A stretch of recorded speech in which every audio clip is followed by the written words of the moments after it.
Hi, I'm Professor Mohsin Mansha Abbasi, and this is going to be the very easy lecture on high school grammar. It's going to be the very first lecture.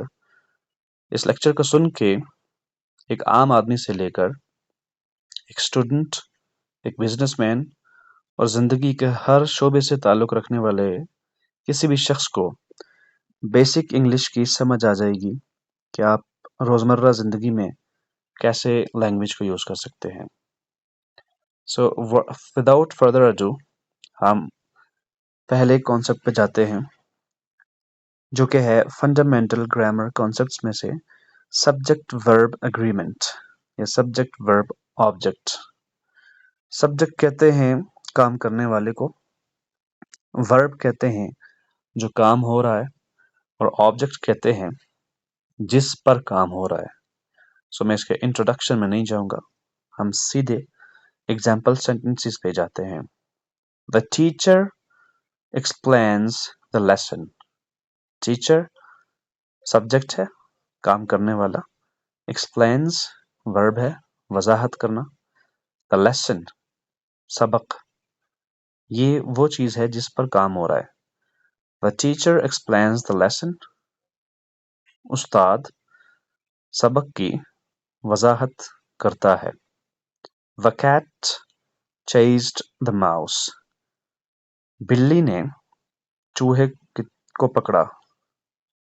She writes a letter, वो एक खत लिखती है।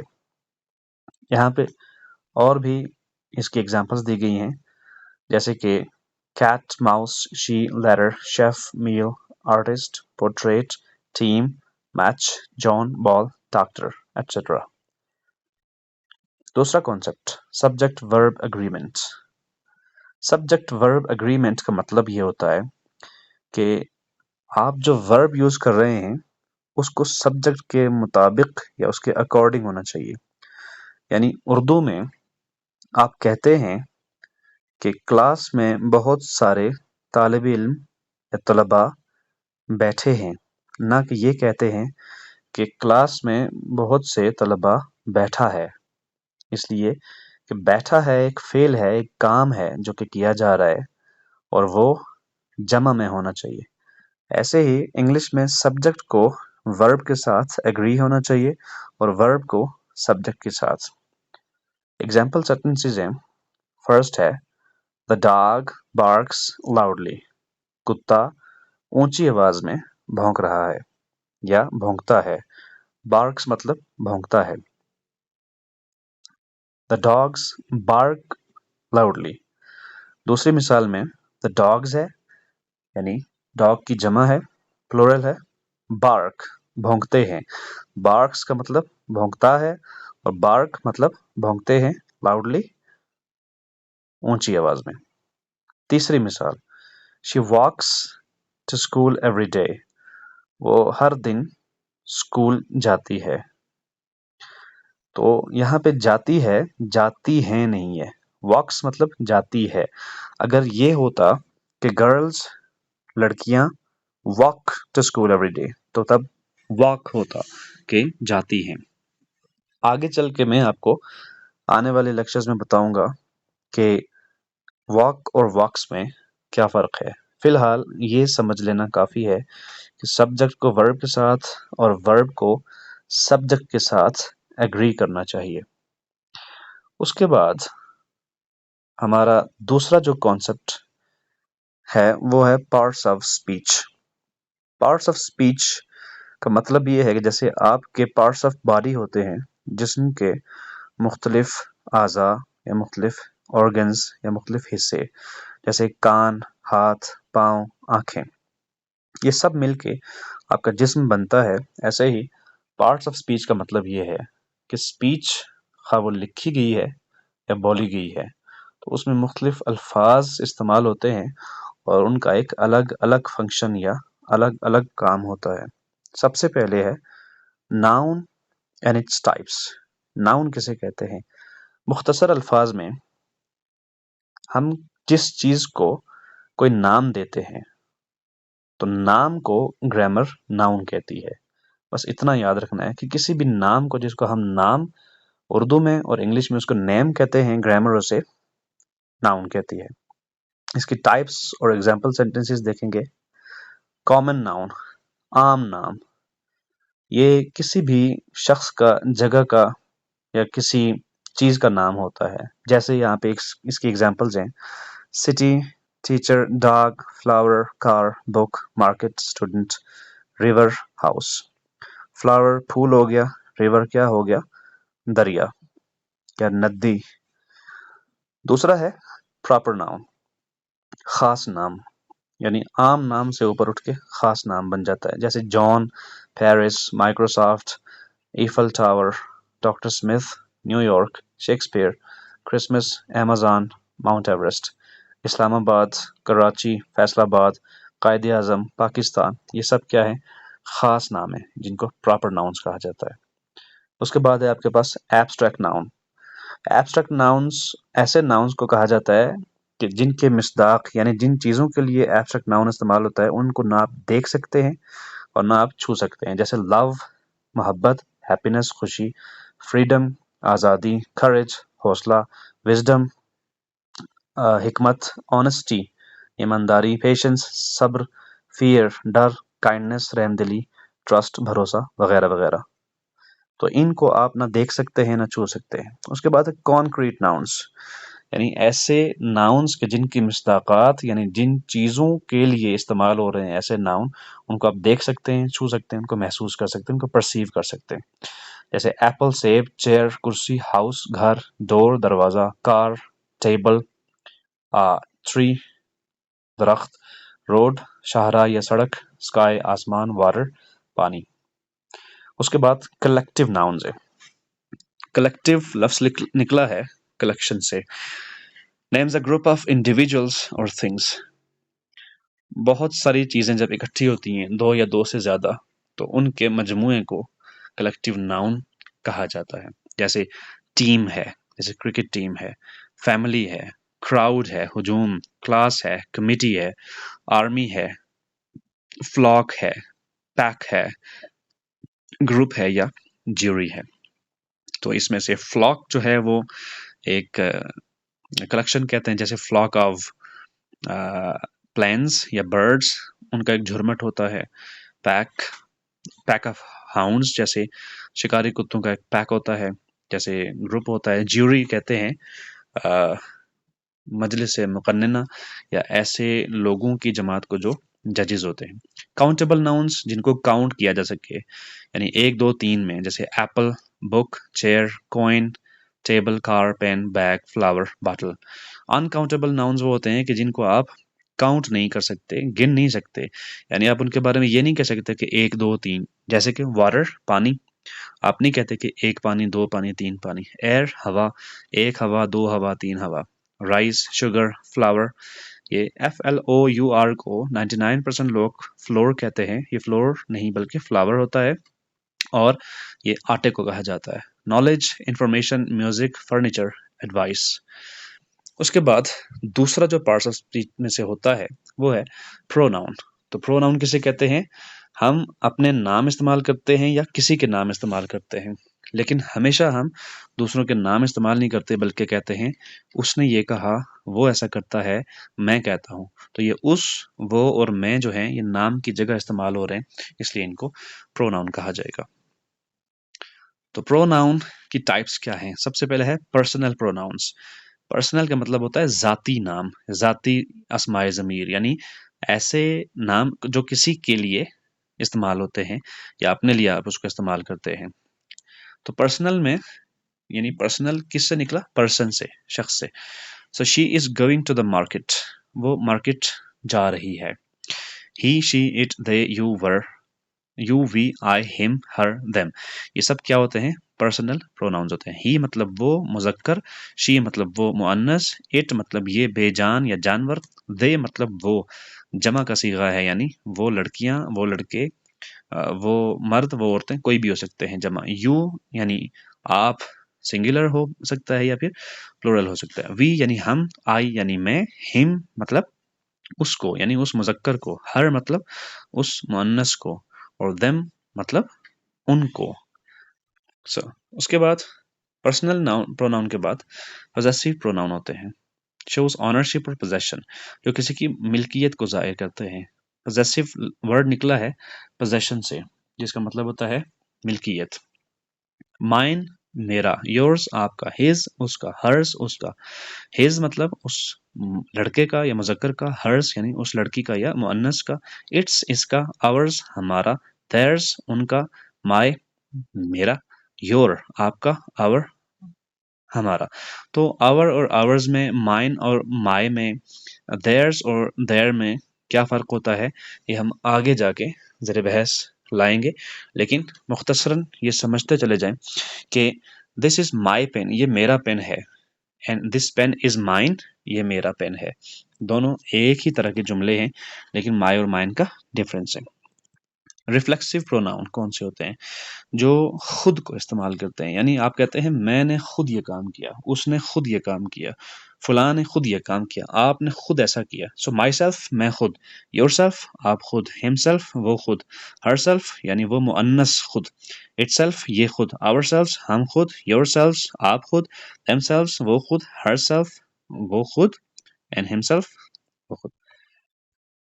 Demonstrative pronoun, demonstrative pronounce कौन से होते हैं कि जो इशारा करते हैं। Point to an identifies a noun or a pronoun, किसी नाउन या प्रोनाउन की तरफ इशारा करते हैं। यानी दिस ये, दैट वो, दीज ये जमा, दिस की जमा है दीज, दोज दैट की जमा है, दैट कहते हैं वो को, और दोज वो बहुत सारे, सच ऐसा, सैम एक जैसा, नन कोई भी नहीं, नीदर ना तो, बोथ दोनों, फ्यू चंद। उसके बाद है relative pronoun, introduces a clause that gives more information about a noun. So relative pronoun ऐसा pronoun होता है कि जो कि किसी चीज का एक चीज का दूसरी चीज से रिलेशन जाहिर कर रहा होता है। मिसाल के तौर पर the student who studied hardest won the prize, वो स्टूडेंट जिसने, हु का मतलब यहाँ पे क्या होगा, जिसने studied hardest won the prize, जिसने सख्त मेहनत करके पढ़ा था, उसने प्राइज विन किया। हु जो, हुम जिसको, हुज जिसका, विच जो। हु और विच में क्या डिफरेंस होता है, हु आप इंसानों के लिए इस्तेमाल करते हैं, और विच जानवरों के लिए या बेजान चीजों के लिए आप इस्तेमाल करते हैं। इसका भी मतलब जो ही होता है। दैट का मतलब भी जो होता है, ये दोनों के लिए इस्तेमाल होता है। हुएवर जो कोई भी, होमएवर जिस किसी को भी, विच एवर जिस किसी का भी, whatever जो कुछ भी, वेर जहां। तो ये relative pronouns होते हैं। उसके बाद है आपके पास interrogative pronoun, used to ask questions. interrogation से निकला है लफ्ज interrogative, यानी मुसालमा करना, सवाल पूछना। तो ये ऐसे प्रोनाउंस होते हैं कि जो कि कोई सवाल पूछने के लिए इस्तेमाल किए जाते हैं। हु कौन, व्हाट क्या, विच जो, विच कौन सा, हुज किसका, होम किसको, हुएवर कौन कौन कौन। So whatever, whichever, whomever, whosever. उसके बाद तीसरा है वर्ब एंड इट्स टाइप्स।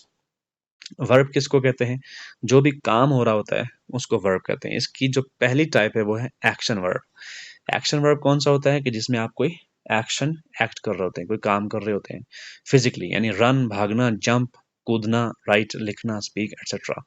सो उसके बाद है लिंकिंग वर्ब, जो एक नाउन या प्रोनाउन को दूसरे से लिंक कर रहा होता है। He is a teacher, so is am are, was were seem become feel appear remain, ये सब क्या होता है, लिंकिंग वर्ब होते हैं। इज का मतलब है, एम का मतलब हूं, आर का मतलब हैं, was का मतलब था, वर का मतलब थे या थी।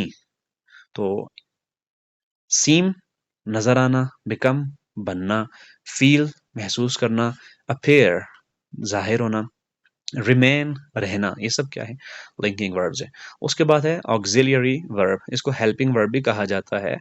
जैसे कि she has finished her work, उसने अपना काम मुकम्मल कर लिया।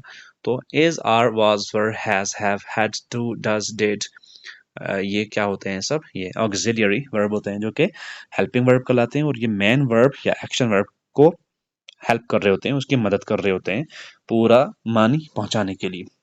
उसके बाद है transitive verb, requires a direct object to complete its meaning. ये एक ऐसा वर्ब होता है कि जिसको अपना मुकम्मल मानी आपको समझाने या आप तक पहुंचाने के लिए एक ऑब्जेक्ट की जरूरत होती है। She writes a letter. So writes क्या है?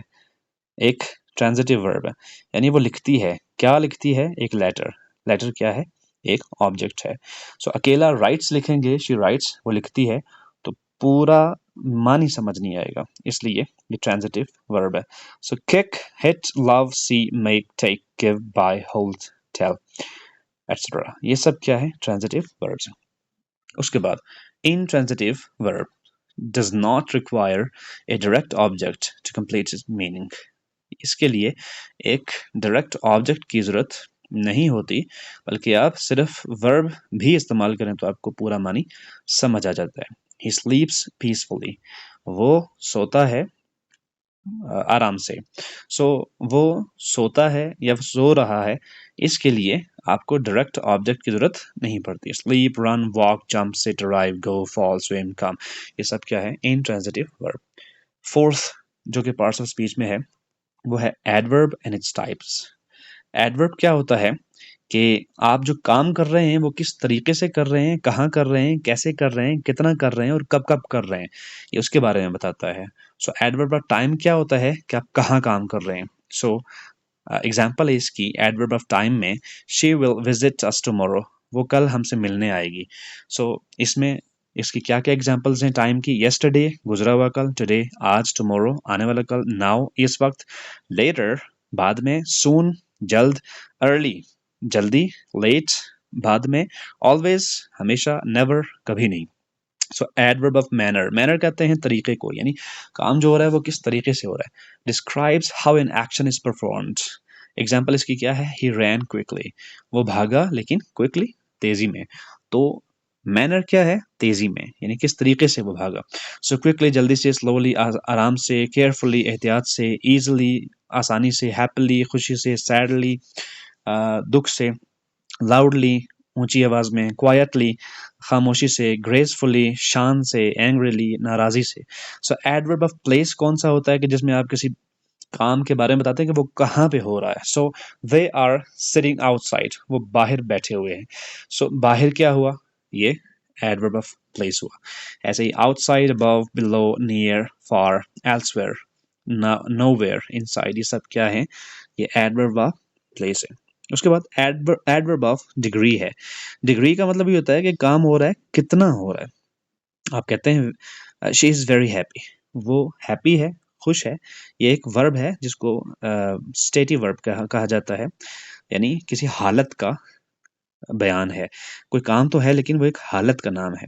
So she is very happy, she is too happy, she is quite happy, she is rather happy, she is somewhat happy. So very बहुत ज़्यादा, टू बहुत ज़्यादा, ये आमतौर पे नेगेटिव क्वालिटी के लिए इस्तेमाल होता है। क्वाइट काफ़ी, रादर निस्बतन, समवट किसी हद तक, एक्सट्रीमली बहुत ज़्यादा, हाईली बहुत ज़्यादा, फेयरली मुनासिब हद तक, स्लाइटली ज़रा सा, ऑलमोस्ट तकरीबन। तो ये डिग्री के एडवर्ब्स हैं। उसके बाद है एडवर्ब ऑफ फ्रीक्वेंसी, यानी कोई काम तो हो रहा है लेकिन कब कब हो रहा है। सो एग्जाम्पल इसकी, she always arrives on time, वो हमेशा वक्त पर आती है। तो ये हमेशा क्या हुआ? ऑलवेज, ये फ्रीक्वेंसी है। ऑलवेज, नेवर, कभी नहीं, ऑफन, अक्सर, सेल्दम, कभी कभार, यूजुअली, अमूमन, फ्रीक्वेंटली, अक्सर औकात, ओकेजनली, कभी कभार, रेयरली, बहुत कम, ना होने के बराबर, समटाइम्स, कभी कभार, जनरली, अमूमन, यानी आमतौर पे। फिफ्थ या पांचवा है adjective and its types. Adjective कहते हैं किसी भी नाउन या प्रोनाउन की किसी भी खासियत को या किसी भी अच्छाई या बुराई को। इसकी क्या टाइप्स है?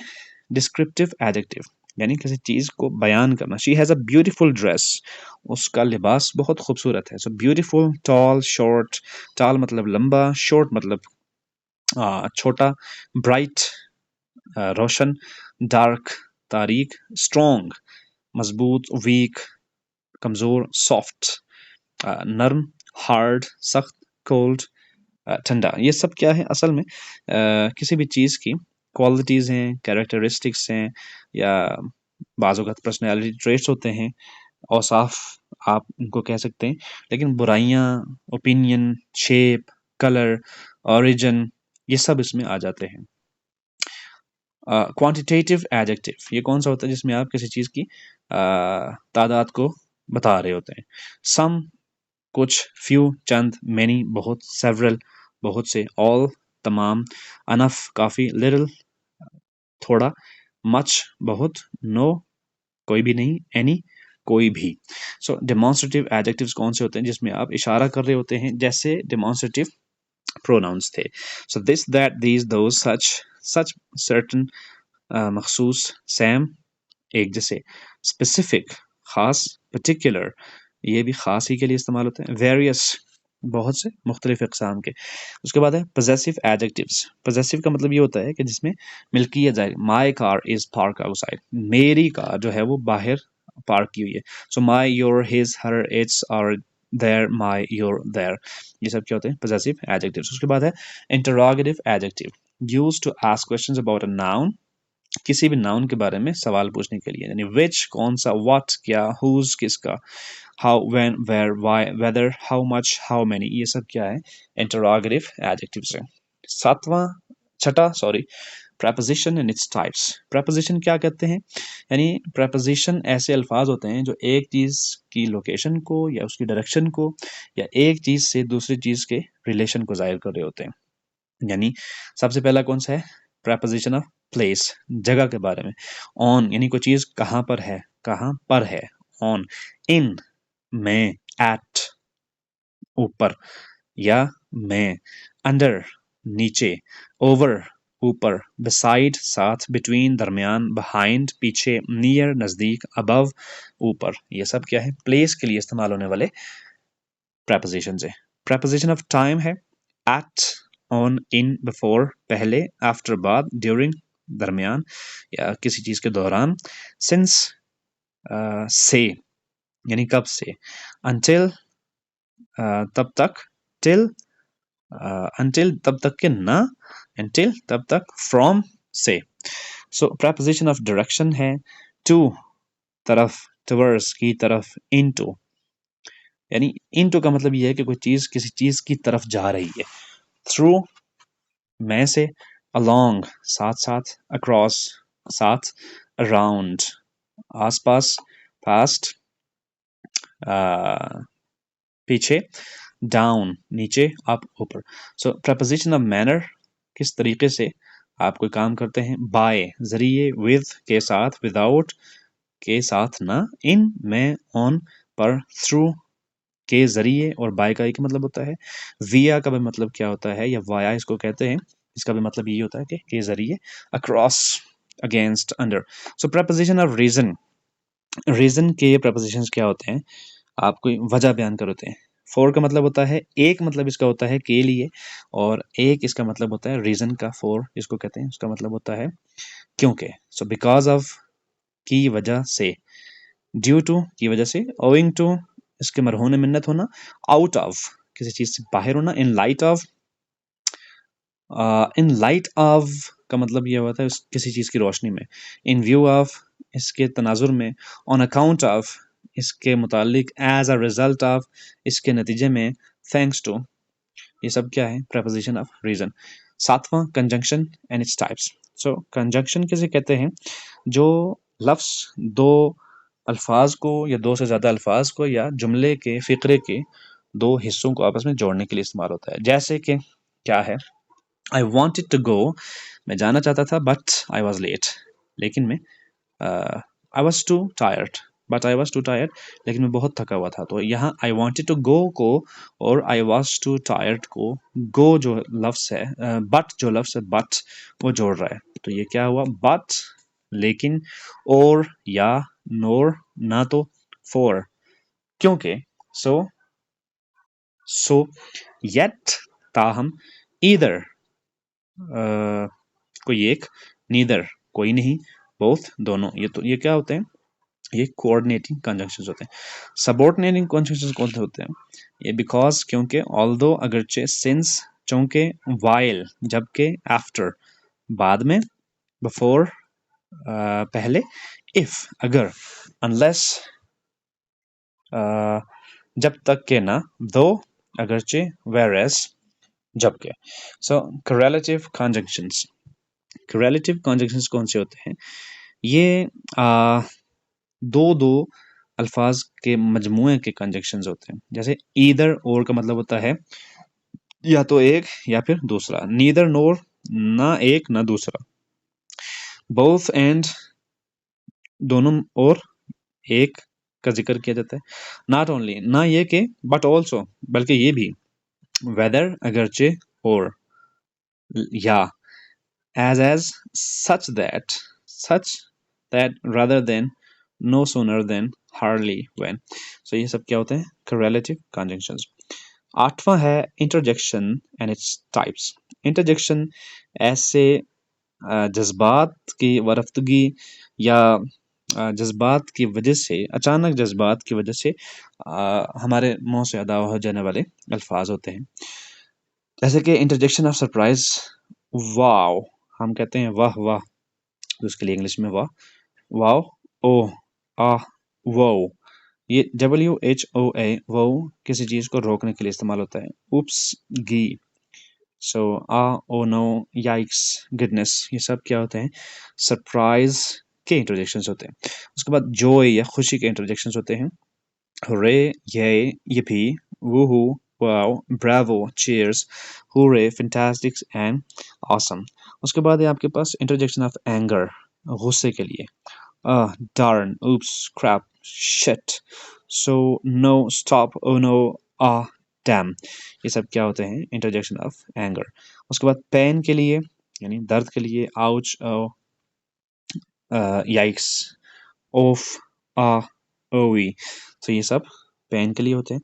ग्रीटिंग्स के लिए हेलो, हाय, हे, ग्रीटिंग्स, वेलकम, हाउडे, हाय, यो, गुड डे, सो ये सब क्या होते हैं? ये इंटरजेक्शंस ऑफ ग्रीटिंग। उसके बाद है article and its types. Article किसे कहते हैं? It's a type of determinative word used to define or limit a noun. ये किसी नाउन की तादाद या किसी नाउन को खास करने के लिए इस्तेमाल किया जाता है। सबसे पहला इसकी टाइप होती है डेफिनेट आर्टिकल, ये द या दी को कहते हैं। सबसे पहले ये आपने याद रखना है कि द कब पढ़ा जाएगा? जब द किसी लफ्ज से पहले इस्तेमाल होगा, किसी ऐसे लफ्ज से कि जो कॉन्सोनेंट साउंड से शुरू हो रहा है। कॉन्सोनेंट किसे कहते हैं? यानी A E I O U तमाम को, पांचों को वावल लेटर्स कहते हैं। इनके अलावा जितने भी होते हैं आपके पास 21 लेटर्स, 26 में से वो कॉन्सोनेंट होते हैं। तो जैसे द बॉय, तो बी क्या है? कॉन्सोनेंट है, ना कि वावल, तो द बॉय कहेंगे। लेकिन आपको अगर कहना पड़ जाए अनियन, तो उससे पहले अगर दी लग जाए तो ओ जो है, ONION, ओ जो कि वावल है, तो आप दी अनियन कहेंगे। उसके बाद ये कहाँ पे आप यूज करते हैं?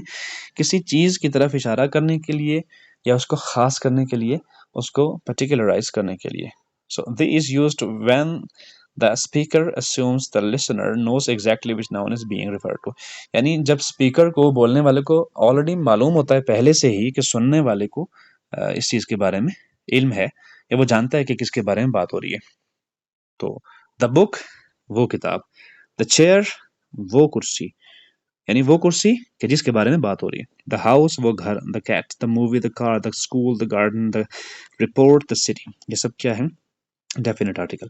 उसके बाद है इनडेफिनेट आर्टिकल। ये आपके पास दो तरह के होते हैं कि जो कि किसी भी चीज की तादाद के बारे में आपको बता रहे होते हैं। जैसे I saw a dog in the park, मैंने पार्क में एक कुत्ता देखा।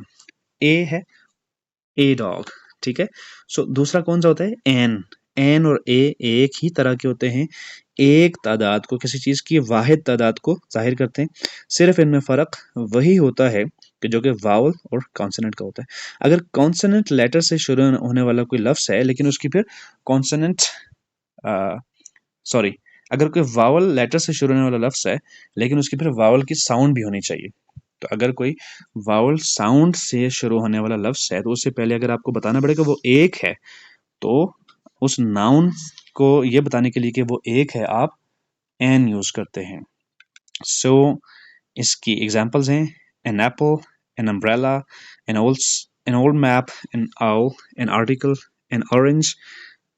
सो यहाँ पे मुख्तलिफ इसकी टाइप्स हैं जहाँ पे आप बता सकते हैं कि ये आर्टिकल कौन सा यूज़ किया हुआ है। इसके बाद नेक्स्ट लेक्चर में इंशाल्लाह हम सेंटेंस और इसकी टाइप्स पढ़ेंगे। तब तक के लिए अल्लाह हाफिज़।